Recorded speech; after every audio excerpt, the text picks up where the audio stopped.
Bawaslu Kabupaten Ogan Kumring Ulu akan melakukan rekrutmen pengawas tempat pemungutan suara.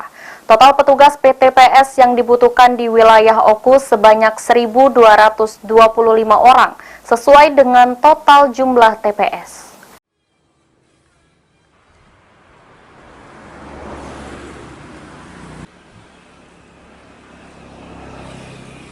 Bawaslu Kabupaten Oku akan segera membentuk pengawas TPS untuk pemilu tahun 2024 yang dijadwalkan 14 Februari 2024. Ketua Bawaslu Oku Yudi Risandi menjelaskan untuk jadwal pasti dan teknik pembentukan, pihaknya masih menunggu petunjuk dari Bawaslu RI terkait regulasi.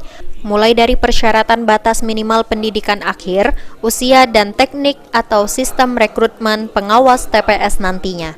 Kendati demikian, Bawaslu Oku sudah siap melakukan pembentukan pengawas TPS untuk kebutuhan sesuai jumlah tempat pemungutan suara sekitar 1.225 orang petugas. Untuk pengawas TPS sampai dengan hari ini kami masih menunggu ya, dari pusat artinya masih menunggu petunjuk terkait dengan jadwal dan teknis rekrutmen. Jadi kita sama-sama menunggu lah. Kalau untuk kebutuhan gimana, Pak? Ya, kalau kebutuhan sejauh ini kan belajar dari proses yang sebelumnya, kami yakin cukup.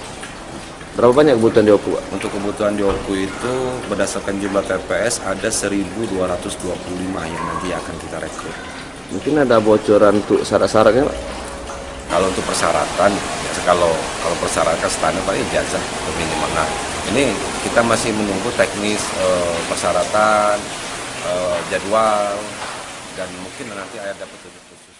Dengan sisa waktu yang ada, Yudi optimis pembentukan bisa berjalan lancar tanpa kendala. Yang pasti Bawaslu Oku akan melakukan seleksi sesuai aturan dan petunjuk teknis. Harapan keberadaan pengawas TPS ini dapat menjalankan tugas dan fungsi yang baik, sehingga tercapai pemilu yang aman, damai, jujur, dan adil. Ari Pranika, PAL TV.